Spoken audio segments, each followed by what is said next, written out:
The ego is really good at tallying things that aren't great and then telling you that your journey blows. Oh, I'm not good on my journey. It's terrible. I haven't made any progress. And it wants to tell us how worthless we are and how we're not moving forward. And sometimes we have to bring a little bit of facts to it and just ride out the pain. I don't try to get rid of the pain. I have no interest in getting rid of pain. So the high pain tolerance is also good in that respect. The difference is, am I conscious of it? Or is it a high pain tolerance that's more happening automatically, which is then leaving my representative to deal with my wife? And my representative is basically Rick's not in right now. If you'd leave a message, he'll get back to you as soon as he can. And it's like, how long can you live that way?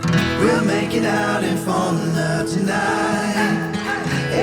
I mean, first and foremost, like we said earlier, I mean, thank you so much for showing up. Thank you. Our hearts go out to you. And I don't know if you want to dive into that stuff or if you want to share any of that stuff as far as like what it brings up for you. It sounds like you've got a real path and journey when it comes to death and understanding it. Yeah. So I'm kind of like, in my family, I'm like death hub, and so for me, it's kind of something that I seem to go through every few years, and there's some sort of responsibility that comes up. And so, losing her, it's Tuesday, right? So losing Grandma Betty Tuesday, there's also a whole series of things that are coming into motion that are practical, but then there's also the emotional side of it. And, I think, I kind of mentioned earlier, it's a bit peculiar this time around. So I've been through a lot of different transitions on the spiritual journey. And so different depths of being able to see what my mind is doing and going into the pit, and this time there's no pain.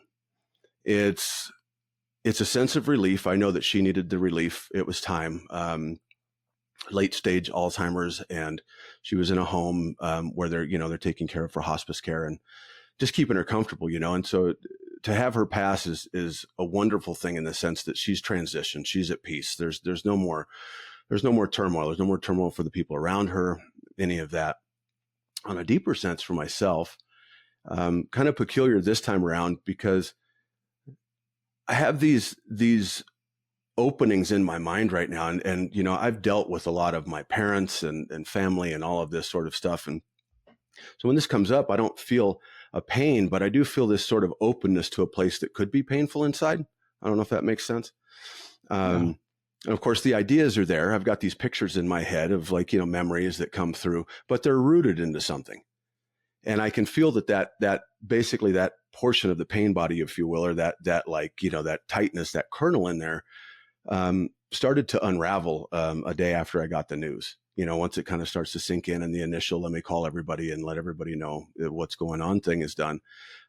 This starts to open up. And so here I am, I'm taking my morning walks, which is a tremendous time to process, a lot of stuff comes in and this is coming in and I'm looking and I'm saying, wow, this sense of relief is, it's rooted back to about 13. That's when I started working. So I had a summer job framing houses. And from then on out, I always had a summer job and I ended up leaving high school at 15 and a half to pursue service work. And so went in and started doing remodeling and doing that kind of stuff. And so since around 13, my parents were leaning on me for things. And so, we lived in a little, 1970s Aljo travel trailer in a church parking lot with a family of 5 for a period of time. And so as soon as I started bringing in income, they were kind of taking it from me. Well, this continued on into adulthood and they degraded into Motel 6. And I would get phone calls from my dad and I'd be like, yeah, no. And, thousands of dollars phone calls, and so it's just dealing with it at the time. And they would say, well, think of your sisters, and so this went on for years. And then as they started to pass, well, my mom went first in 2011 and I love my mom, we had our times, but we came to it. And same thing with my dad. And as this went on, I started to get this sense of relief because I could kind of see how old they were. And so this is very peculiar to me to have this open inside of me again. This is something that's kind of been, obviously it's not extinct, but it's been dormant, off to the side inside of me. And so experiencing this right now is wonderful for me because I get to see, what I'm getting to see is a lot of the stuff that was still held, but not necessarily active. And that's really nice because I know that it's not going to be available for triggers later, those hidden things that are inside. So that's kind of my experience right now is what I'm going through. Is just really getting to see something laid open that would normally just kind of be hidden and quiet in the background. I've had so much stuff come up for me lately where for a really long time, I think about it in the lens of like black and white thinking, where it's, it's this or that. And I would get stuck in the mindset of like, I mean, just simple things of, this is the example that pops into my head. My grandpa used to wear a fanny pack all the time. And so I've got a fanny pack. Steph got me one for my birthday once, her and the kids. Oh, I forgot to turn off my phone. Oh, and you're allowed to be human. I was looking at it this morning, and I remember when I was wearing that fanny pack, like last year sometime, I was like, this is who I am now. I'm the guy that wears a fanny pack. I'm going to wear a fanny pack every day I go out of the house. This is my jam. I'm going to be known as the fanny pack guy, because it really helped me feel connected to my grandpa. But I also just took it like, this is it. This is my life now. I'm a fanny pack guy. And there's been so many things like that over my life where I've, grabbed a hold of something and really just been like, this is who I am. This is my identity. And then I have this internal struggle when it, like, I set it down and I don't wear the fanny pack anymore. And then I like judge myself, like, right, is there? Yeah. Like, you're such a faker that you thought you were going to be the fanny pack guy. And it turns out you're not. And it's just the reminder over and over and over again. I have to learn it consistently, because I feel like it was one of those things that was really programmed into me, where things just come around, like they go around and come around. It's all these old adages that we've heard 1,000 times where, just about the time that I think, and we think about it all the time in healing, where it's like, as soon as we think we have a understanding of this issue or problem. Right? Yeah. Okay. All right. We'll see. Right? Yeah. Buckle up, Buttercup. Here it comes. Yeah. Yeah, I've got this one solved. Never going to have to deal with this problem again. Never again. Never again. Yeah. Finally. Yeah. And it never fails. Like they always come back around again. Sure. Do you know what I mean? As long as, I think as long as you're aware enough to, and that's the thing that we have both really, I think the difference between our life before we met each other versus after we met each other is we just had a conscious awareness of not just self-improvement, but really conscious awareness of our actions, our choices, and wanting to consistently grow and improve. And so when you were talking about that earlier, where it was like you had the similar emotions and similar things and the processes internally, and you lost your parents, and here it is again as you're processing this with the loss of your grandmother. But what else stands out to you, as we bring that up?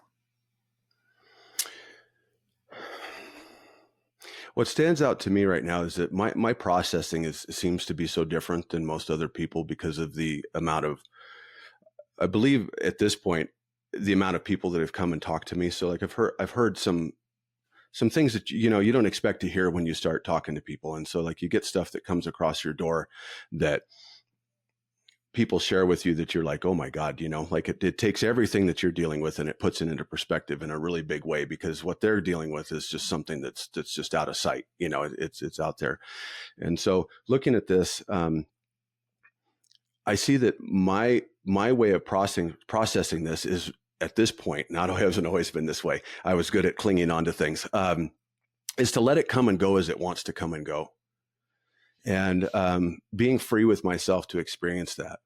And I'm fortunate in the sense that I've made peace with everything, with everyone that's gone, and I made peace with them before they went, by necessity, kind of got forced into it. Like if I want peace in my household, I have to have peace in my mind, and I can't go pick up this erratic stuff that comes in.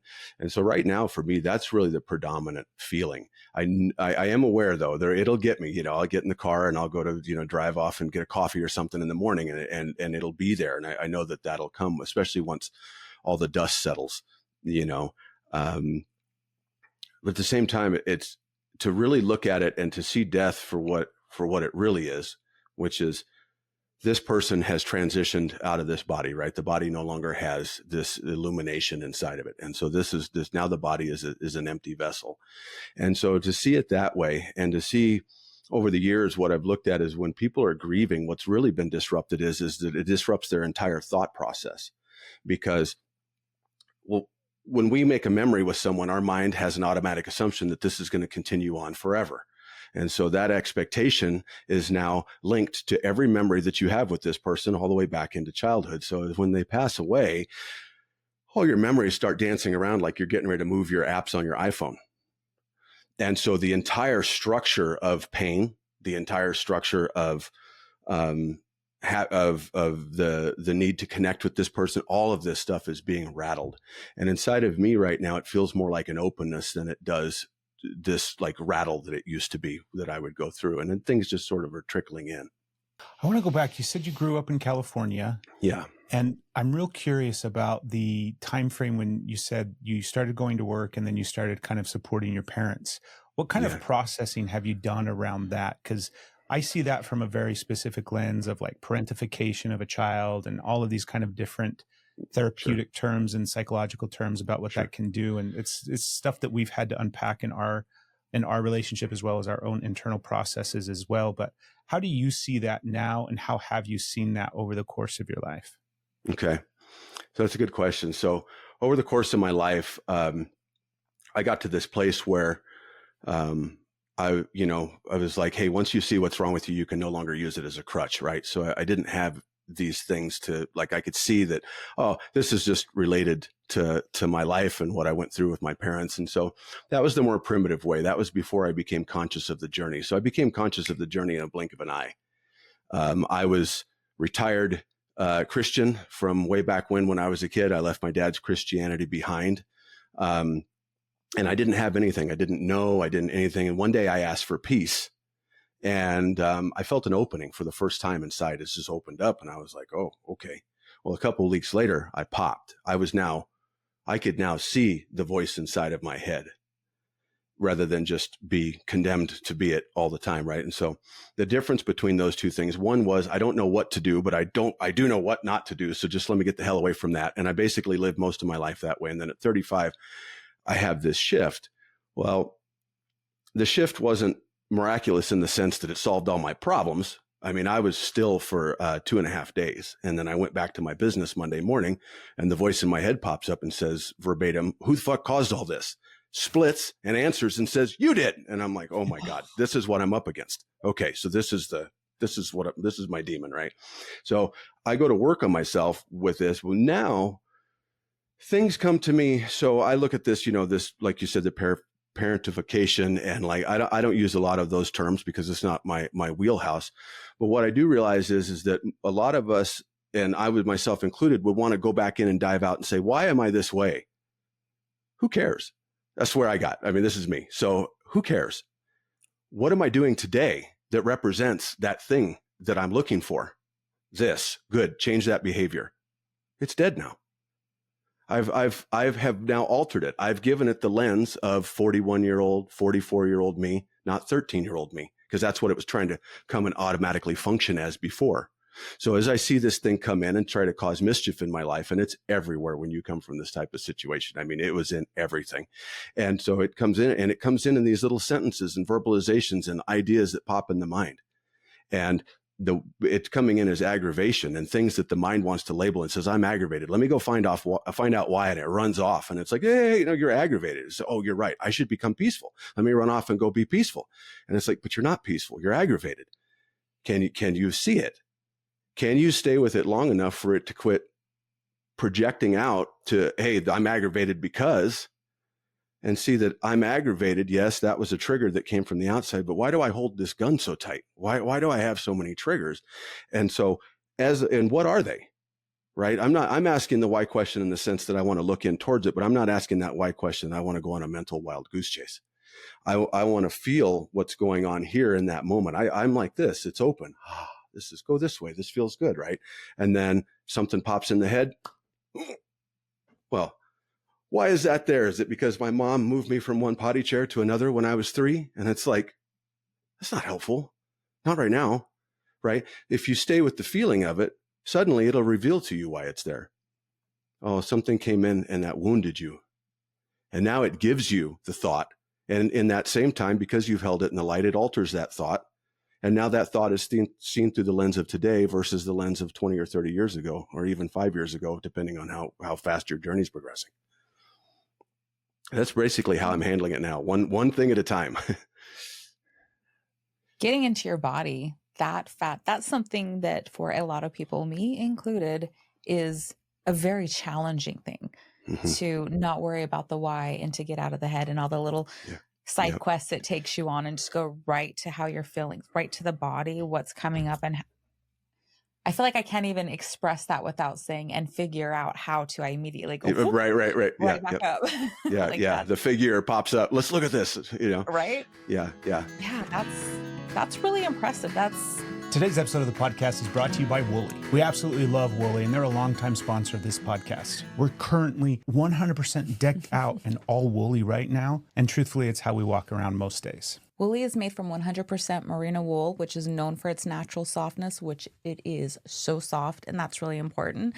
As well, we're being healthier. I don't want it to feel scratchy or itchy. They're easy to care for, machine washable, because out of all the places that I'm spending my time, I don't want it to be spent on laundry. Woolly has a wide variety of men and women's clothing, everything from socks, underwear, tops, bottoms, pants, leggings. What else, babe? Did you say underwear and nice hoodies? Another thing that I really love about Woolly is if it gets wet, you actually stay dry. All their clothes are sustainable and eco-friendly. And because they're 100% merino wool, they're natural moisture wicking, which means they're not sticking to you and feeling gross. Listeners of the podcast get an exclusive discount of 15% off of everything at Woolly. Head to the link in our description. And be sure to enter the code Steph and Craig at checkout to get that 15% off. So go get yourself some socks. Go get yourself some underwear. Again, that code is Steph and Craig. Save 15%. Everyone, like, how? Like, I know that was just like a shift that you came up with, but that is such an amazing ability that can help so many people. Do you think you can break that down just a little bit more, your process, Sure. and how you would help somebody in this situation who's very analytical, let me figure this out, let me figure out why, so that I don't have to feel this? How do you help them feel Yeah, this? a lot of what we've had to learn how to do was get out of our head, right? Mhm. Get out of Sure. those stories, get out of all of that stuff. And for me, a big chunk of that was involved getting into my body and really connecting with what I was physically feeling. Am I hot? Am I cold? Am I tense? Where do I have pain in my body? All of those kind of things, because I was bypassing my body for so many years and just hurting it and abusing it and forcing it into situations where it wasn't safe and all of those kind of things. And it's taken me 40 plus years to get to the point where I can actually look at it from that lens of like, okay, kind of what you're describing, same kind of path, same kind of thing. And it's just bringing it back to the present moment and using the adult version. I think of it because man, babe, one of these days I'm going to be able to have a conversation where I don't refer, like I'm constantly referring to the we instead of me because we're so codependent, right? I did it again, right? It's always there I am. Anyways. I'd like to say it's because we have a podcast where we speak. Right. About it a lot, right? But yeah, so help us understand a little bit more, Rick.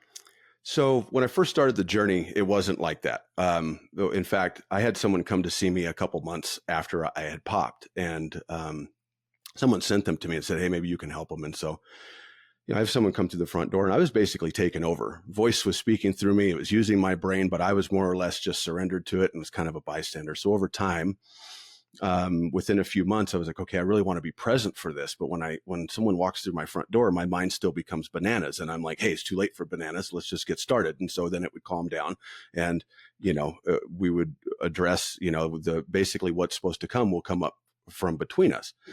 So that was the very beginning. As time went on, I became more and more interested in being rooted in the body. And every time I got to the now, I was like, oh, what is that? And it's like, oh, that's all that shit that's left over in there that you don't look at. And it's like, oh, and then, my brain would be like, what we should do to get rid of this? Like, what's that? We should probably get an ice cream. And it's like, what are you talking about? Ice cream? I don't want no, and so kind of start that process. I'm not a big meditator in the sense that, every morning I get up and I'm still for a little while in the morning and I do certain things to just kind of get my day started off right. But, as far as the formal sitting and getting into it. So my thing that I give to people is I say, hey, I want you to think of this more about frequency versus duration. I need to be still for 45 minutes. And then they're like, be still. And it's like, okay, that's not working, right? And so if you can do that, great. But if you can't do that, what I recommend is taking a single breath. So I call it the breath of surrender. So you just go fully in. Doing that once an hour, pulls your body out of mild states of fight or flight because you've actually let it breathe. Because normally it's just kind of bound all the time, especially if you're working in an office or anywhere near a city, right? And so it lets you out of that. as you come into that hour, that is the time to just say, to check in. And you might check in and you may hear, I feel like shit. Okay, you feel like shit, but you checked in, you see. So you're training, I'm going to say training the bird. So I have a falconry background. And so when I say training the bird, a lot of times I teach people you have to train the bird. Okay. So I am so excited to hear more about that. That's usually the response. So, and what you're doing is you train the bird in very small increments. You don't blow the whistle and the bird flies back to you the first day. There's 1,000 steps between you and that. And so when you're taking these small steps throughout the day, you're giving the bird in the mind, the bird brain, more opportunity to get more repetition. So normally the repetition for most people that I find that call me like, dude, I meditate for an hour a day and I'm even more aggravated when I leave, or I fell asleep. I'm like, great. That's probably what you need. Go to sleep. Like, you don't sleep more. And so it's showing you this, right? But they're not getting anything out of it. And so what the repetition that they're building is I'm going to go do this thing I suck at every morning. I think I've had a lifetime of that. I don't need that anymore. So can I do one breath? Yes, I can. How do I feel? Well, oddly better after the breath, but I still feel contracted. Okay, move on. What do you mean move on? Yeah. Do you have an email to send or food to make or something to go do? And it's like, but I want to sit here and drill on it. And that's typically, you're going to find the ego, which is like, you know what? We should figure out what's wrong with us. Why don't you come suffer with me and we'll go up into the mirrored labyrinth and we'll run around for, I don't know, 3 years. 40? Yeah. Right. Yeah. I mean, 3 years is mild. I did 35 years my first round. So, and so it's like, we have to monitor that thing. You say, well, yeah, but Rick, when I take a breath like that, I get pissed off. And it's like, anything in particular? You see, I'm asking the person to watch their mind. Oh, I saw this. And so then I told my mind, I'm like, did you see that you told your mind something? Yeah, you're talking to yourself, but you're not doing it consciously. That's how the labyrinth starts. That's the first split. The mind is divided. So this is the mind. Most people think this is the mind, the thinker, the brain, right? It doesn't include the whole body. This is the division, right? So I have the solar plexus where this is my compass that tells me, yes, go do this. Get off the freeway here. Go call your grandma. It does, right? This is what it's doing. It's not, it says, oh my God, what's up top? What's going on up there? Nothing good. I didn't think so. And so it keeps, this is this loop, this division. The breath separates that division for a second, especially if it's moving rapidly. And what you learn through this is you learn to see that your mind isn't all that important, the thinker part of it. The thinker's coming up and saying all kinds of stuff. And when you start to put this into practice on a daily basis, you want to do it when it doesn't matter. Oh, you know what? Rick said to breathe. All right, I'm not going to kill him. I'm not going to kill him. And it's like, it's a little late, right? Right. We've like the ship has sailed on this one. We might have to ride this storm out. We're in a storm right now. And so we're taking this, doing it hourly, basically hourly, right? It doesn't have to be rigid, but I'm bringing it in the evening, bringing it in the morning, and I'm teaching my body this sort of breath of surrender. And I learned this breath of surrender from my beagle. So one day, the beagle just doesn't train like the hawk. The hawk is relatively easy to train compared to the beagle. So the hound is stubborn, and you say, hey, go lie down. And he looks at you, and goes, hey, go lie down. So he walks over to the bed, right? And he sits there and he looks at you. Lie down.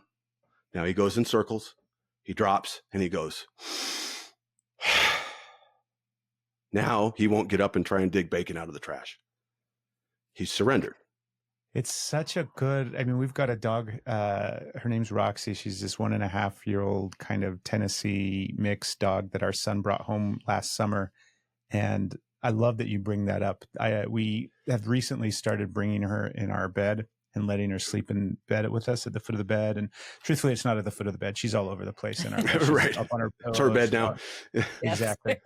And there was one night where this was just recently, where I was really, I don't know what I was experiencing because I was restless, right? I was sleeping really, really restlessly. And she just comes up and she lays her head on top of my head. Mm-hmm. And suddenly it was just the rhythm of her breathing. I could hear her breathing, and she just slowed me down, and I matched the pace of her breathing. And then I fell back asleep. And at some point she got up and, went back to whatever spot she was in. But I love that you bring that up, because I think it is one of those things that it's not just that we can learn a lot from pets, or we can learn a lot from, oftentimes people are talking about what you can learn from your kids and how important it is. But I think it's just being open to recognizing that you're going to be able to learn things about yourself through a variety of paths, right? There's so much information out there if we think about it, and Right. not the social media and internet and all those kind of things. Yes, that's No, it's in your information. house. Yeah. Yeah. It's in front of us, and we're missing it because we're thinking about what he or she did wrong 20 minutes ago or 20 days ago or 20 years ago. And like we're just mesmerized by that going on inside. And we've got this really, and that's another thing coming from the childhood like I have, is like you get a pretty radical pain tolerance. And it's like, I should have a better pain tolerance. I can feel more pain. And it's like, it's the pain tolerance that's destroying your marriage. It's the pain tolerance that doesn't let you talk to your children properly. It's the pain tolerance that causes you to get aggravated at Starbucks because you're at a constant 7 or 8. And if 9 is throw the recliner out the window, and 10 is follow it, and you're at a constant 8, you don't have much of a cushion between you and just the shaved ape, right? It just shows up, and I'm under control of my mind. And so by doing this breath of surrender, but if you do it manually, the bird picks it up as a habit, and it starts to become a habit in the seed of habit. And so it grows in here. And one day you're sitting there and someone runs a red light in front of you. And instead of, because I was a plumbing contractor, like there's nothing nastier than what I have. My narrative inside is just brutal. And this car goes by and you go, and you drive through the green light. And because the breath of surrender now showed up on its own one day, and this is a magical event, because this now I have an autonomous feature that cuts away on a roughly hourly basis the madness that I'm collecting in my head and the things that I'm thinking about. How I sent a text message and it didn't get responded to the way I thought it should be because it's dead. It's a text message, And so I don't have that now because I'm a little bit closer to being sane. Just every time I take that breath. And so that allows you to see what's inside. And oftentimes things will come up and maybe you carry that off to later. If something pops up, like, Rick, every time I do that, I think of my grandma who just passed, and I can't just sob at work. I'm on the phone all day. Hey, that's understandable. Take yourself to the restroom, go through it, give yourself a minute or two if you can go through it. And if it's something where you know that it's really going to explode inside of you, then you're probably going to have to carry it till later, but do carry it till later, and do go home and pour yourself a glass of water or a nice glass of tea and sit down by yourself for, the mind will make it into an event. I need an hour to do this, so I'll plan it for next Thursday. Like, okay, that's not going to happen. Just go home that night while it's on your heart and touch that thing. Go in there and let the light of awareness land on it and feel the pain of it. It is pain. Why avoid it? It's there. The avoidance of it is what makes it dangerous, right? If I avoid it, it festers and kills my life slowly, poisons me. Yeah. But do carry it till later. The trajectory that we fall on a lot is that, I got through that moment and I'm going to do everything I can to distract myself from not letting it come up. Like the closer it gets for me, at least the closer it gets, the faster I would run. The more I would clean, the more I would do, or if that was impossible, then the more I would distract.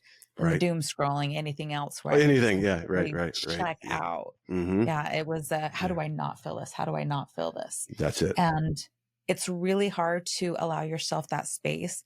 I mean, it's hard as you make it. It's as hard as you make it, I assume. But getting to that part of where when you feel it come up, but you've been happy, you've been feeling okay, you've been feeling good, to allow that to shift and be like, okay, well, I'm going to allow this to come up. That was something that I feel like for myself, I didn't really get fully until these last few months. It's something that I very much have been outrunning. And when it comes up, I did a really good job at feeling things. That's something that I've trained my body to be able to do. And it was very much, I had to train myself little by little. I'm very, very stubborn in that fact. And surrender to me meant defeat. So there was no, I was like, nope, I can do this. I can achieve this. I can get through this. I can, whatever, action that put me in a power stance, as opposed to what I felt was this defeated stance, or what would happen was the way that I would go. If I could outrun it all until it hit, then I would cry. But being able with this last few months to, I made a choice to feel, like allow it to come Sure. up in all ways. I made a choice that I wasn't going to stuff it down and allow it to create something else inside me. I was going to allow those moments. So when it comes up, allowing that. And if I Right. needed to get to it later, because sometimes you do have to get to it later, then I Yes. would allow that space. That's And that wonderful. is such a significant shift that it's honestly one I didn't think I would ever get to. And that I can do that consciously and not run from it most of the time. Most of the time. And then when you can't, do you see the voice that comes in as like, oh, you should have been able to do this because you're this different person now. And it's like, you don't have to do anything with that voice, but do you see it? I Oh, see it. yes. Well, if I'm the Yes. seer of it, what's the difference? Right. But I'm if the it's what, seer of it. What's the difference? yeah, I see this. Who cares? This episode of the podcast is brought to you by Heritage Still. A while ago, we realized that all of our nonstick pans wasn't the healthiest choice for us, so we decided to swap all of them out and went with Heritage Still titanium strengthened stainless steel. Heritage Still is a family-owned company that's actually located right here in Tennessee where we live. Here's some amazing things about all of Heritage Still cookware. Lifetime warranty. You can't beat that. They're versatile and can be used on all cooktops. They're easy to clean, dishwasher safe, and a chemical-free cooking surface. They're also oven safe, so you can take that frying pan and stick it right into the oven, which I absolutely love. So it's time to upgrade your cookware. Stop messing around with those nonsticks. Stop killing your family. And that might be an extreme, but it's definitely not healthy. You deserve it. Your family deserves it. Listeners of the podcast can save 10% on anything over at Heritage Still. Head over to heritagestill.us/Steph Craig. One more time. That's heritagestill.us/Steph and Craig. The link is also in the description. And be sure to enter in the code Steph Craig to save that 10%. Heritage Still, chef-grade cookware for less. It's like that, but that thing wants to come in and attack, and that's the glue that's holding the entire problem together. Is this need to attack? So, like in my original thing that I said is, who the fuck caused all this? And it's like it split. There's another fragment. I've got a second voice, and it's like to be able to see it, and it's like, oh, only two. It's like, yeah, it was first thing. It was the first thoughts that I had really heard in basically 2 days. And the first thoughts I heard were systemic contradiction, right? I've got something opposing itself, and I've got the contraction back, and I've got everything that I was like, I'm free, I've got peace. Nope. Here it is, and so you letting this come up, this is such a wonderful thing to hear, that you're taking that and carrying it, to carry it back and say, some of these things I just can't let out of the box right now. And then if I fail at it, the seeing of the thing that attacks you when you fail, anything that's worth doing is worth doing poorly. And most people won't start because they're afraid to do it poorly. And it's like, you got to start somewhere, especially with this emotional stuff, because it's there, right? People call and they say, Rick, this guy at work, he's just driving me nuts. And I come home and I'm irritated, and I spend all night, lie awake Friday night, and I'm like, oh my God, is he in your bed with you? well, no. I'm like, did he have dinner at your house? No. So he's off at his house. And did he call you or text? No. So it's not him. It's me again. I'm carrying something, and I'm carrying it, but I'm unaware of it. Rick, it sounds like you had some sort of experience, because you're referring back to like, how do you refer to it? Like when you popped open or when you cracked open? Yeah. Like what took place? Take us there. I want to hear about that that moment in time in your life and what was going on and all the good messy parts. Because I have the exact same thing. I've got like multiple, that's the other thing too that we were talking about earlier, where it goes around, comes around. I think I had this massive spiritual awakening. I'm like, sweet, I'm done. Did it. Now I'm awoke. Yeah, right. And I'm awake and everything's great. Glad that's over. Yeah. Yeah. Yeah. There's more. There's more. Yeah. I've only heard about the valley of the shadow of death when I popped, right? Yeah. It's like somebody told me about it. I'm like, that sounds great. I'm glad I don't have to see it. Yeah. So the messy part. So let's see. I was a plumbing contractor. I was pushing 300 pounds. And I started to get, and I had all the signs of dying. So I'd got an ulcer. I had irritable bowel syndrome, which caused just really, really cool things at early hours in the morning, and just like all kinds of stuff that was going on that was telling me my teeth were rotting, like just basically living the life of my people, like this is my conditioning that's come up. And I get this notion, hey, I'm not going to make it. And my clarity's always been very clear. though I didn't know that I could use it. It just sort of, people would come and ask me questions. I've been in some capacity of supervisor since I was 21. So I've had a lot of people come to me and ask just random stuff like, why are you asking me this? But okay. So I've got that. I'm looking at it, but now I can see clearly. And I start thinking, God, they're going to say, hey, remember Rick? They're going to be standing around the campfire saying, dude, I wish Rick was here. Like I started getting these ideas. It was like visceral, I could feel it. And I'm like, because I recognize this in my mind as real, even though I'm dull and I'm not spiritual at all. There's nothing spiritual in me at this point at all. I'm having these thoughts. And so I go and see someone, and they do me a great service. They bring me into the now in kind of a shamanic way. And that was great. Well, the first time I was like, this is wonderful. And the second time it was like, that's not working. And the third time I'm like, well, here I am, still me, and nothing's done it for me. Right. So I go along and I'm just miserable. And I start thinking to myself, I just want to be peaceful. Dude, I don't know anybody peaceful. My family's not peaceful. Like, I'm certainly not peaceful. I don't work with peaceful people. I want to be peaceful, but damn, I have no idea what peace looks like. I don't know. I don't know what peace looks like. I don't have anything to run off after. I can't do it with this equipment. It's obviously trashed. It's destroying the organism and everything around it. So now I sit and I feel it.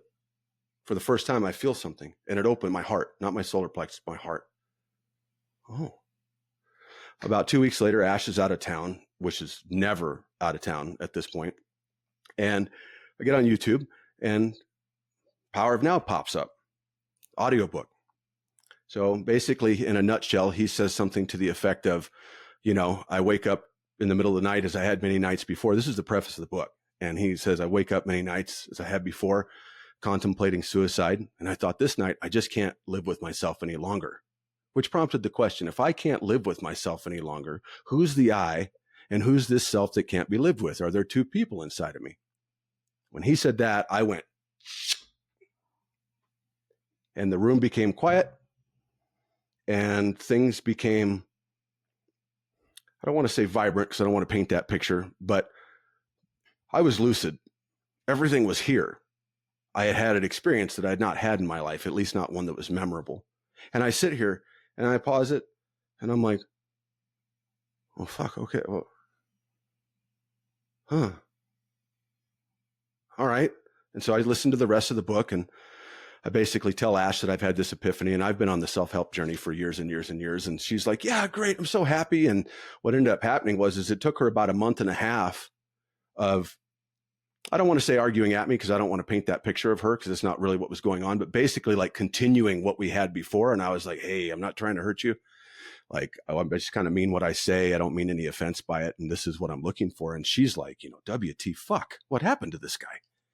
And then she takes it and says, oh, something's happened. And I didn't know anything about anything spiritual at that point. I had nothing. I had a little bit of Christianity from 1993 that was left over. And that was really it. And so now I've got this profound thing. Suddenly I feel like I'm ready to help people. And now I start on a journey, and people start trickling in. And the first part of the journey is the guy that I went to see before called me up and said, hey, brother, I have a gift for you. I have someone who needs your medicine. I don't think I can help her. Can I send her to you? Yeah, all right. So I text her and I do that. And here I'm standing 300 pounds at the front door. I got my plumbing uniform on, Rick, my American flag, and my PHCC, my van's in the driveway, and I'm like the boss. And I open the door, and here's a girl. And she said, I don't know why I'm here, but, said you could help me. And I trust him. And my mind went, what in the fuck are you doing? Do not let her in your house. You're going to lose your house. You're going to lose your marriage. You don't know what you're doing. You don't have any of this sort of stuff going on. And I was like, well, it's too late for that now. I'm very matter of fact. That comes somewhere from Iowa or the swamp. It depends on which part of my heritage you dig into. It's like, hey, it's too late for that shit now. Let's get started. And so, I'm obviously, she doesn't see I'm going through this. And I sit down with her, and after about it takes about 90 minutes to do a session with me. And so, 90 minutes, she looks up at me and she's like, I've seen every witch doctor and pill pusher in town, and no one's been able to help me. Can I come see you again? And from then on out, every person that came to me would bring me a new challenge. It's somewhere along the way, it even went into the place where I start getting mostly females that call. Um, then the younger men start calling in, and some men that are around my peers, and then suddenly they start opening other things. So like, for example, the first thing was like, basically taking the mic. Okay, I got to let this person in my house, and I've got to deal with all my years in property management that are telling me that I'm working for, say, like JP Morgan, and I'm going to get sued because I've got the house in the deep pocket, and all that stuff. So that was like the first thing that I had to overcome to start. Then down the road, I said, I've got someone like, hey man, I have this ritual. Can I tell you about it? And it's like, yes. And so then we start diving into some of the darker sides of sexuality and some of the things like that. And so people just started to trickle in, and they all came in at the right time. And a lot of them left at the right time. And so it's like this process has just been continually ongoing. And when I say I learn as much as everybody else, it's absolutely true. But it'll be a decade in October that I've been talking to people. And I went full time in 2016.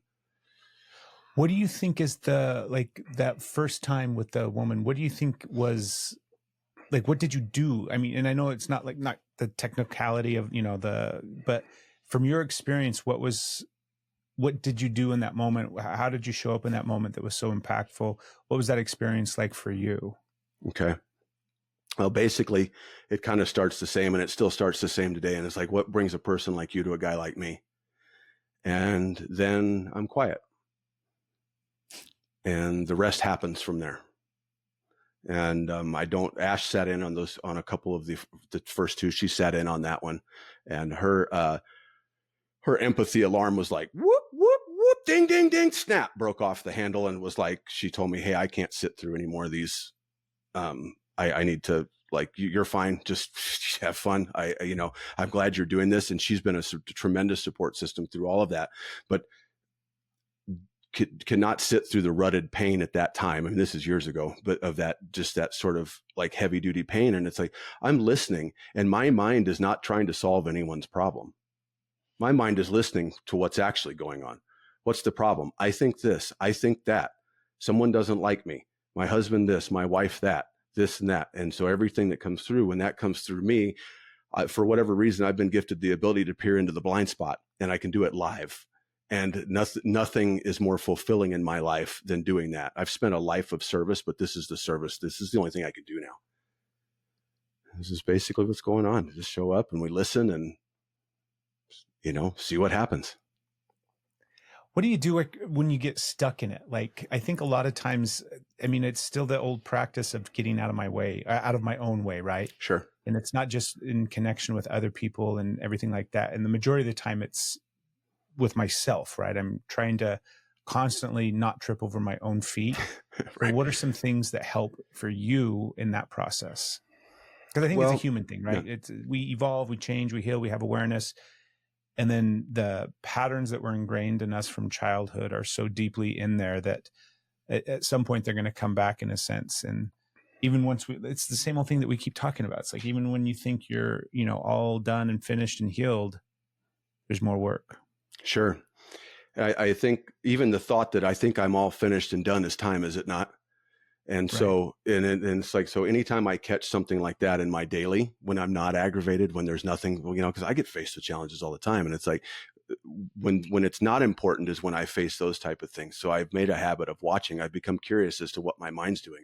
At times I've been curious as to what my eyes were doing and what my hands have been doing, because they needed to be looked at. Right. I've got wandering eyes, and I've got hands that do things that are they're not connected to my brain when they're doing stuff. And it's poisoning, what's going on. To answer your question, just to make sure I'm clear. So when you say get stuck, do you mean stuck in your personal self, or stuck when you're speaking with someone? I think it's just in general. Like I'll go through phases where I have like a real big awareness of something. Mm-hmm. And I think that I will, okay, here we go. Now it's not that it's like, okay, I've had enough experience at this point where I recognize that it's always a practice, and I'm always going to be able to lean into it later on down the road. But I still get stuck sometimes. I still get caught up in the patterns of self-deprecation and negative thought processes, coping mechanisms that are no longer serving me or healthy, all of those kind of things that will just consistently, I shouldn't say consistently anymore. They're less consistent now than they've ever been before in my life, but they still happen. And oftentimes I'm battling that internal dialogue of I'm a piece of shit, I'm ashamed, all of these other kind of things that I would tell myself. Right. This episode of the podcast is brought to you by Element 6. Listen, everybody, get on the pickleball train. It's time. It's the fastest growing sport right now. Everybody's playing it, us included. And rather than buying yourself a cheap paddle, you might as well upgrade and go with an Element 6 premium pickleball paddle. All E6 paddles are U.S.A. PA approved. And if you're like me and you're just starting out, the lightweight design and comfortable grip is important while you're learning how to get your swings down. Element 6 was founded by two brothers here in Tennessee who wanted to create the perfect pickleball paddle, and they did. As soon as I picked up their torrent and started playing, it leveled my pickleball game up like tenfold. And they also look good. They do look good. Listeners of the podcast can save 10% on any products over at Element 6. And to help you take the hassle out of it, if you're in the U.S., they are also offering free shipping and returns. Click the link in the description of this episode and be sure to enter code Steph Craig at checkout so you can get your 10% off and a special gift from the guys at Element 6. we can't wait to see you on the courts. Well, again, I really rely heavily on this is to bring back to, we've got to look and see that this like weed patch of this shitstorm that I find myself in, arguing with myself and beating on myself, it starts out like everything else in nature. It starts out as seeds. And so where are those seeds being planted? Well, when I jump in my car and I stick my key in and I realize I'm late, suddenly I've got a thought process that's sprung up and it's running. But that's fine because I have a high pain tolerance. I don't mind that. I might be late to work. And so I'm used to that. Then I get cut off on the way. And then my boss calls me and then this and that. And I get all that stuff put away, but I don't really deal with the emotion. Maybe I get all that stuff solved by the end of the day. I'm no longer late for work. I've satisfied what my bosses were looking for, whatever, but I still have this thing inside.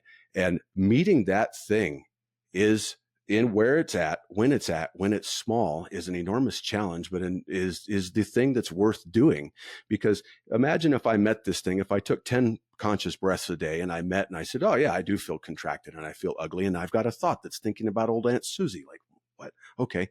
And so if I meet this thing 10 times a day, that's probably 10 days worth of meditation, because most of that you might meet one thing, then you get aggravated and think about ice cream and move on.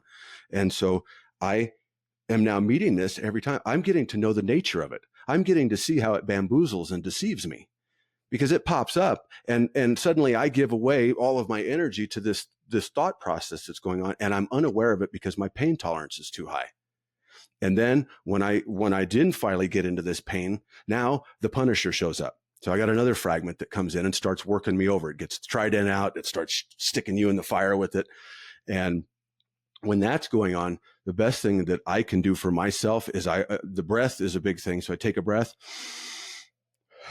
and whatever your personal language is. Yep. Feeling a bit trashed right now. You're a big piece of shit because you did this. Oh, well, it's okay to talk back to that. And you might say, yeah, maybe. We'll see. I don't know. Become a little ambiguous with it so that you can start to open up a dialogue. And when you go in here and try and talk to it, a lot of times we go in and it'll literally say, fuck you, go away. And that's a big challenge that I help people with, is so when we do this one-on-one and I help them sit with the energy, it likes to move and give them a throat contraction. I have people on Zoom going, oh, Rick, I can't. I help them with that one-on-one, going through that thing coming in. And what they realize is it has gifts for us, but in the beginning it's hostile.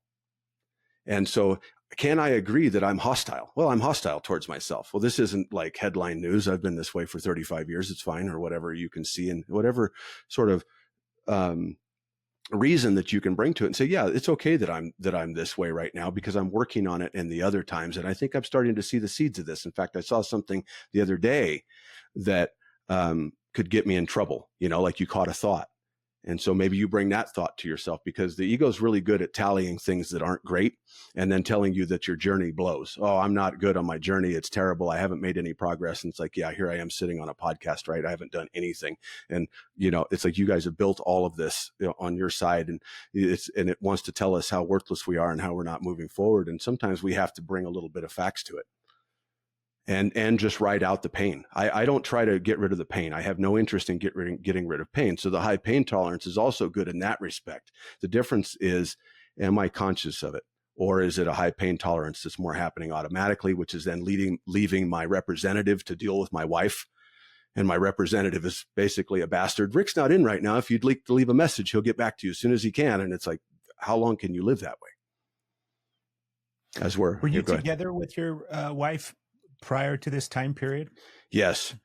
And she knows more about me than anybody because I worked with her. So we were on 500 units of apartments. I was the maintenance supervisor and she was the assistant manager. And so we knew each other's work ethic in and out. We knew each other's humor in and out. And, I was basically an accomplished 31-year-old with a business and like just life was good. I'd sorted out all the problems. And then my mom got sick and she had a cough for about a year. And my family goes down to like the fish store to get the antibiotics, like that's who I come from. And so we're not much on going to the doctor as a whole. And so a year later she goes to a doctor and so it's a thymic carcinoma. You've got something swelling and it's swelled around your pulmonary artery. It's non-op, but we should do all these horrific treatments to try and get rid of it. Even though after the fact they say, oh yeah, we knew, but everybody wants to try. And it's like, not exactly, right? So this process goes through with my mom, and I'm the one in my family. I'm the oldest great grandchild, and I am the one that gets called for everything because everybody else has this sort of like, kind of a come help me type of thing going on. And I had to deal with my mom because I was the only one that could lift her. So she was getting chemo brain and crawling out of bed and like doing stuff like this. And I trashed my business because of that. And so right out of the gate, now I'm, I go back into this life that's just, it was an infant business and now I've got it. And it's not only an infant business, but I've been an absentee owner for a period of time. And, now I'm trying to walk through it and try to reapproach my own life. I'm sorry. I got lost on why you asked me why I started that story. Well, I'm curious what changed in your relationship? Like, because it sounds like you had a pretty significant shift in not just how you were seeing yourself and how you were doing things, but what really changed, do you think, in your relationship? Yeah, that's why I was going that deep. So we were cool in the beginning. And then as people do, right, we get the right house and the right car and the right pool and all the right shit and the right amount of this or that. But we're each going off in separate directions and we're not paying attention. Suddenly we've got a couch that we call Mondo, right? It's like she can sit on one side in the chase. I can sit on the other side in the other thing, miles apart. We trade our queen bed in, we get the California passion killer, right? Now we sleep on opposite sides of the world. And so these things, our life keeps getting bigger. We keep getting bigger. We're eating ourselves to death. We're not paying attention. And suddenly, Don and Mary Lewis, my parents, start to come out of me and her parents start to come out of her and anything that, just whatever we pick up from childhood. And those two join in the middle of the room and we find out what happens when an unstoppable force meets an immovable object. And what our journey felt like was the best way I can describe it is imagine two planets colliding and being bashed together until all the crust, all the mantle is gone and the two cores are just finally like pushed together. And the extreme nature of the process that I just described is what it felt like. Along with, on my side, a lot of divulgence on my side because I had some secrets that I was carrying from dumb shit that I had done. And so at some point those had to come out. And that took, and that hit a hard reset on the relationship for a period of time because I was no longer trusted, which it was reasonable. And even though what had happened long ago, the fact that I'd carried it that long and all those difficult things that come with that just, basically reignited. And so we go through that and that's after the shift. But leading up to the shift, I just became a person who's just an absolute kind of monster. I think bastard basically covers it, just really just kind of going around and not giving a fuck about anything. And like, well, you can take it and stick it in this sort of like, family attitude that I bring with me. And then I had this tremendous blowout and I calmed down. And then at some point it came upon my heart that I'm like, we have to be clean. And so that was the thing that actually taught me the most in my life was coming clean on that. That's the thing. And seeing after the aftermath of that, watching this thing that I talk about, because if you view the relationship as one, and I know codependency has a lot of like, different angles to it and all of that. But the way I see it is I see the relationship as one. and something comes along and divides one into two. And as soon as there's a division, now there's conflict. Witnessing that on the micro level that I talk about, the seed level, that there is the end of the problems. We are one. I feel good. We had a good night last night, right? The minds are in time. Oh, last night was good. The past. This will probably continue. What did he say? What'd she say? You know, the shepherd wakes up inside the German shepherd and it's like, what's she mean by that? Right? That's not her. That is a common enemy. Yes. So that's the ego. The ego is also one thing, but it masquerades around as 8 billion. And so now it's now between the relationship. It's taken a holy relationship and divided it into a special relationship. No, you're special. No, I'm special. It's just that aggravation. And so it takes us and cuts us when you can see that the thing that has arisen between us is not her or not me, but as almost as something separate. For a period of time, that's helpful to see that thing as separate and see, oh, there's something that's come to divide us. It's a common, because the mind, we shouldn't function on enemies, but we do, right? So the mind says, I have a common enemy, and suddenly it feels a little bit of camaraderie towards that. And then we can start helping each other. And that to me is the way back home, is seeing that, hey, one, I had to go inside and see, and I looked inside deeply, and I came to this conclusion at one point, like, oh, I'm a coward. Well, that feels great. Once you face that, it gives you a little bit of wiggle room inside of yourself, because now you're not scared of being scared of everything, right? Especially being male, there's a lot of like conditioning that's like, I shouldn't be afraid of anything. It's like, you're afraid of everything. It's like, oh, am I? Yeah, that's why you're so angry. That's why you're, it's like you're trying to control this world back into what I need it to be. And it's like, it's not a matter of control. It's a matter of seeing it and seeing what the behavior is that's coming in. And it's like, well, she said this. And it's, well, and what did you say? Well, if she doesn't stop saying that, okay, is that helpful? Well, no. All right, so let's take a breath. Can you see that that's going on? Yeah, go ahead.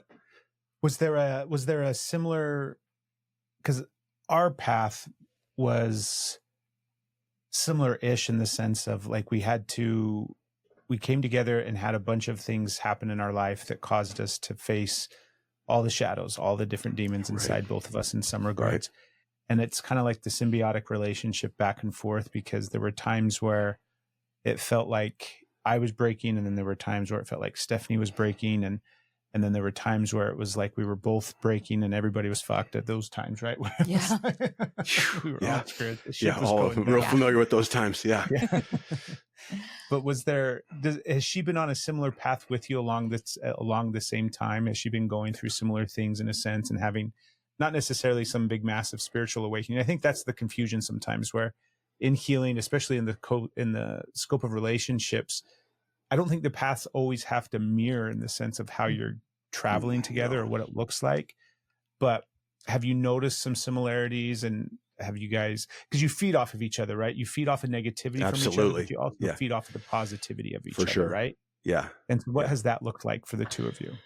Well, about 45 days after I had this massive shift, I was so different, and it's written somewhere. Ash takes care of a lot of the background stuff, so it's written. There's some bio somewhere that says something akin to this, which is like, I couldn't ignore it. She said, it was like, it was a huge thing. So within about 45 days, she was driving to work, and she had a 2-hour commute because we are from Southern California, so we like those type of things.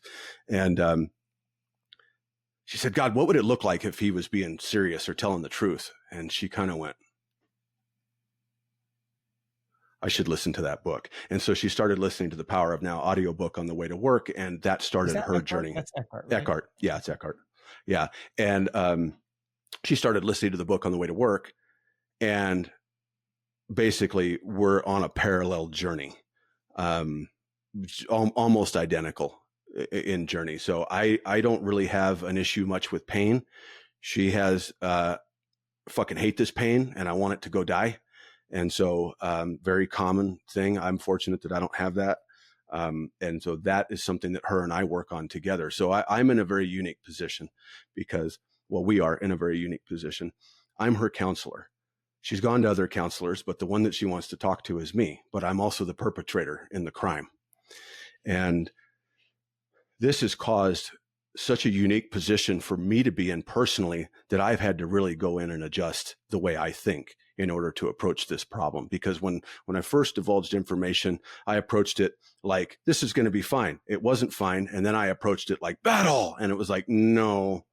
And we did battle, and we battled some more, and we withered ourselves, and we lost all of our good habits that we had. We weren't hiking anymore. We weren't eating clean anymore. We weren't going to bed on time anymore. We weren't doing anything productive anymore. We were just basically trying to sort this problem out.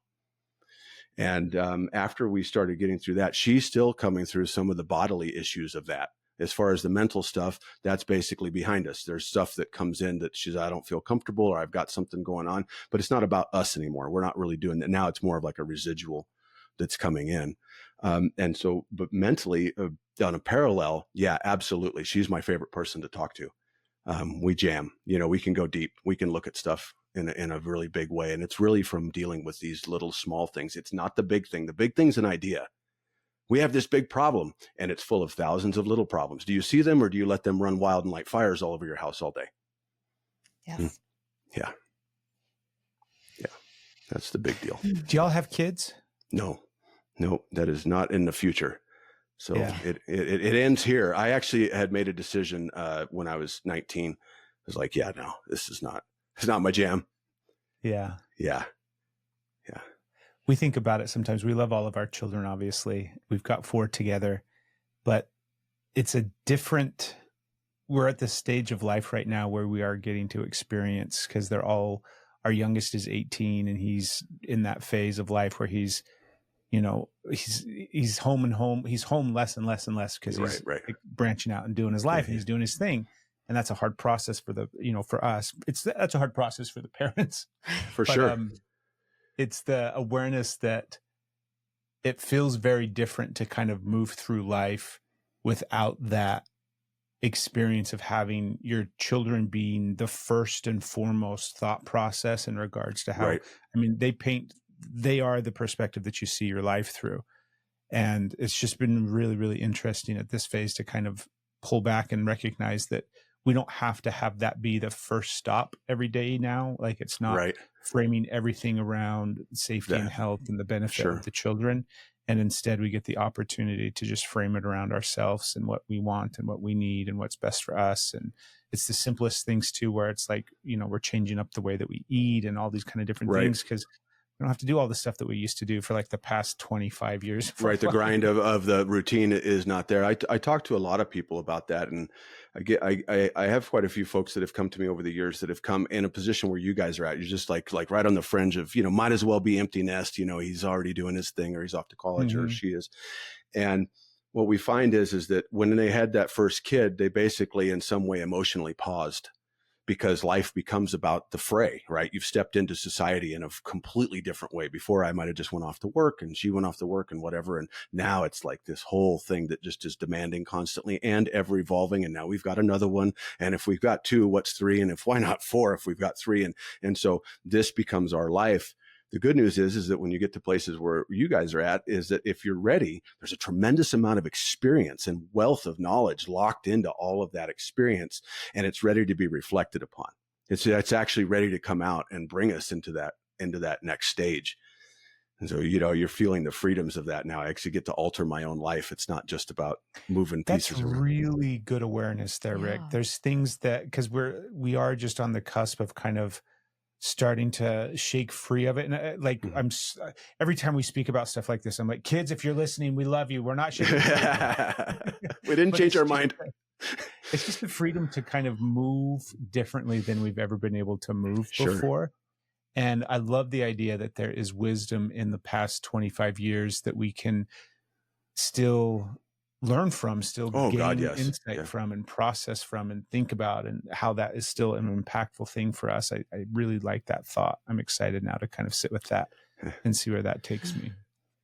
I have a bit of I'm struggling with guilt with that. It's that shifting from where we're doing our own thing, and it's not so much about them, and allowing them to just live their own life and have their own experiences, and not interject or problem solve, or, just like having to put your hands up and let them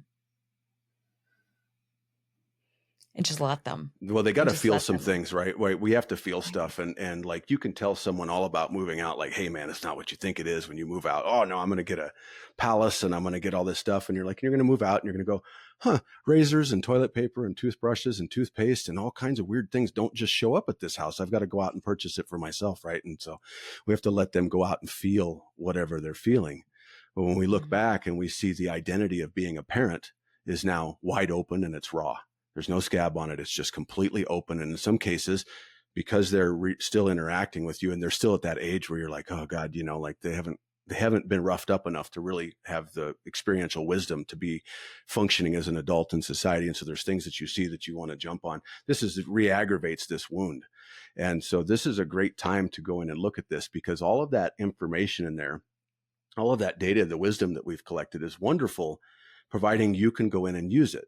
But if we stay in the identity of where the wisdom is housed, so if I stay in and I do this counsel a lot with people that have children that are estranged from their parents because the parents just have this death grip on them because they're trying to hold this identity, has all this stuff in it. When I can see this identity, oh, I have the identity. I see that, oh, it's awake right now and there's a mourning process going on. When I see this, what it does is it takes all of this and makes it into wisdom. So before, when I'm in the identity, I'm being used by it. The patterns just happen to me.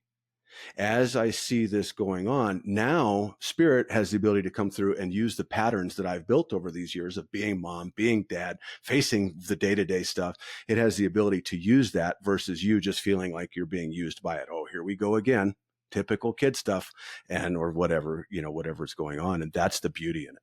The beauty is all that experience is just waiting for you to say, I accept this pain inside of myself. It's there, but I want it to be gone. Oh, so we should make up an idea about what it would be like to be peaceful and then marinate in this pain for another 3 days? Like, no, let's not make up any ideas today. Let's go in and say, I am in pain and I should be in pain. Why? I feel like I'm losing something. That's a natural human emotion. Right. And so now, what am I losing? Well, that's a good question. Am I really losing anything? Or have I succeeded? What I've put all my work into for all these years is now fledging. Right. It's taking off. It's taking flight. And so when I can see it through that lens, it changes the whole thing, right? You got her, Rick. Yeah. You got her. How long has it been? Let's see. Okay. It took the longest is 6 months. No. I wouldn't forgive myself if I didn't ask you about Falconry. I remember it was something that I was so obsessed with when I was a kid. One of my favorite movies growing up was Lady Hawk with Rutger Hauer and Michelle Pfeiffer and Matthew Broderick. And have you ever seen that movie? It's a weird movie. No. Yeah. But I love everything about, we're big. Tell me about Falconry. Okay. I want to hear about it. I think I have to tell you how I got into it. So I'm a critter guy. So I'm the kid that was out lifting up the bricks in the backyard, like looking at the bugs and just, messing with the black widows and all this sort of thing. So when Ash met me, I had 30 snakes. And so I was breeding snakes and doing this. And I had gone through scorpions and hissing cockroaches and African flower manises and walking sticks and God, you name it. It seems like I've had it. I've had some rather dangerous things in my house and it just wasn't quite enough. Right. So I'm working on this job and this hawk flies over me. It's a Cooper's hawk and it's chasing a pigeon. And I've got all these snakes, right? And I'm like, cool guy, herp guy with the snakes. And this hawk flies over, it flies into a job container and it starts wrestling with this pigeon. And then they take off across the field and the hawk sucks it up, grabs the pigeon, pins it down, and it's like starts doing its thing. Basically, it's going to consume the pigeon. And my mind said, how do I get one of those? 7 years later, I'm done with the snakes and I decide that I'm going to become a falconer. And I basically go around and you have to become an apprentice for 2 years. And you have to find someone who's willing to put up with your ass for 2 years. And typically there's a lot of ego involved, as with the herpers. It's a whole different, although a falconry ego tends to be a little bit more elitist in general. You have to tolerate that and you basically go through another apprenticeship. And so I go through this apprenticeship and I get my first bird and I fly a kestrel. So I flew a falcon this big. for my first year, but I got to go out with guys that were heavily involved in the National Falconers Association and the California Hawking Club. And so my sponsor happened to be in with a lot of these guys and was part of that group. So I got to go out and fly with Gyr Falcons and all kinds of peregrines and all, the sky trials and do all kinds of stuff that's just a little bit more than just being an apprentice. And so, you go out and you have to catch your first bird, or at least you did at the time. I think the law has changed. You can do a transfer now. And so the reason you have to catch your first bird, so something like 80% or more of these things die their first year as a passage bird. So they hatch, they go out and they just don't make it. They get hit by a car, they starve to death, they get Asper, some sort of frown, some sort of disease. And so you go out and you catch a passage. When I catch, you catch a passage redtail. And how do you catch a damn bird? So you got to build a trap. So I used a Balchatry trap, and it's basically this wire trap that's got a weight on the bottom, and it's a box. And in the box, you put a mouse or a bird, depending on what you're trying to catch. And on the top of it, it has nooses that are tied that are like this tall, and there's about 30 of them. And when the bird comes down, he's going to foot the trap and try and catch that mouse, and he gets his feet tangled. And then the falconer, you see the bird on a light pole or in an oak tree or somewhere. And so you try and get this trap close enough to where they can see it, which is like a mile away. So it's not too big of a deal, but it's close enough to where they're going to go on it, to where they'll try and catch that. You throw it out without bumping the bird, and then you get that, and then you fold them up and you take them, you cast them, you put it, and which is to basically immobilize the wings. You put leather cuffs on their legs, at least at the time, that's what we used. There's all kinds of different stuff now, and put cuffs on their legs. You put leash on them, put jesses on them, put them on your glove, and you go, okay, you're mine now. And you take the hood off, because you put a hood on them when you got them. So that as soon as a bird's in the dark, that's it. They just kind of, okay, life is happening to me. There's nothing I can do about it. So they calm down. They're very visual. So you take that off, and they're inside the house with you. And it's the first time this wild bird's ever been inside of a house. And the reason you catch the wild bird is, as an apprentice, you have to catch it, or the wild passage. One, most of them die. So you may be saving a bird. It doesn't really impact the population per se. It might even help it in some way. Get the bird. If you screw up, your sponsor can take the bird, feed it up, get it back in combat, basically combat condition, because you can't release a bird that can't catch a rabbit or catch a squirrel. That's suicide, right? It's just, you kill the bird off. And so he'll take that bird back, and because it's wild, you let it go, and it's like, bye. And that's it. It's just not your bird anymore. And it just goes back to kind of being afraid of humans naturally. And so I did that for a few years, and got my license and did it. And but it is all consuming. So I would get up 6 days a week. My sponsor has said I have to fly 6 days a week. So you have to, you got a bird captured. You have a responsibility for it, and I don't necessarily agree with a lot of the stuff that maybe I went through back at that time, because they've changed a lot, but the experience it's given me, and you get up early, you weigh your bird. And so you weigh your bird, because the weight tells you if the bird's healthy. It's got feathers. You can't really see. So you can see the eye, and you can see the weight. So if the eye is kind of dim, like, you got a big problem. By the time you can see a bird sick, it's typically maybe it's going to be too late. And so you weigh them every day, and every day they'll be the same weight at the same time. And so at 6 a.m, roughly, I would go out, and I had several fields that I would fly, and I'd take my bird out, and I'd fly my bird and hunt with it every morning. And then I'd hopefully, sometimes your bird flies away and you get to play track the bird when you're supposed to be working. You come home and you put your bird away, and you go off to work for the day. The bird's been fed, and it's just going to sit there and sun and preen and do what it does. Wow. It's a great experience. It's a wonderful experience, and huge in what I do now, because a lot of the behaviors that I see in people are things that you have to train a bird. When you catch a bird off a light pole, it doesn't know anything. You start by manning the bird, which takes 3 days to a week, depending on, a lot of it has to do based on hunger. So the bird's coming down to a combat weight to where it won't get unhealthy. The bird won't let it get itself unhealthy before it eats. And so it gets down to this sort of athletic weight. And then once you find that, now the bird will start to take food from you, and it starts to train, and it's just extremely small little steps at a time to get this going. And so now that's a lot of application that I use. A lot of the reptiles too, the serpent and all of that stuff, the scorpions and things that I've kept over the years. I see that in people. I see the movements in there. And so I see the things that creep around in the dark, so it's pretty useful to me. I love it. Yeah.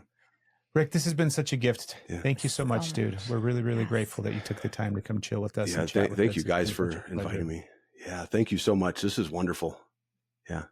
What's in the... That's not the way I was going to say that. What's the best way people can find you? They can find me at letstalkpresence.com, or, any of the social medias under Let's Talk Presence. They can catch me there. Awesome. Yeah. Do you have any exciting, like, what's coming up for you this year? What are you working on? Where are you hoping to grow into? What's got you all fired up? Do you have anything So right now? Or are you?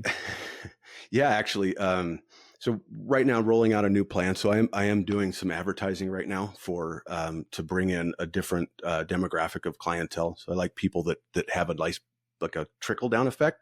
I want people that can touch a lot of other people. And so rolling out that plan, that's big for this year. That's pretty much the number one goal. The goal that's above the goal is that we're looking for a retreat place to set up basically a foundation. And so, it's at this point, the retreat is more of a set of criteria than it is a location. So it's like, it has to be near water. It's just a place where people can come and get out of the rat race. And they can also come for, to speak with us. And, obviously pick up through that, but also a place where people can come and just basically unplug and come out and like get their head straight. They'll just dear to both of our hearts to help people with these like bound up problems that they can't see. And so basically any way, shape or form that we can continue that is big for us. Beautiful. That sounds beautiful. Yeah. Sounds amazing. Yeah. Yes. Well, we wrap every episode with our tagline. It's expect the best. Plan for the greatest.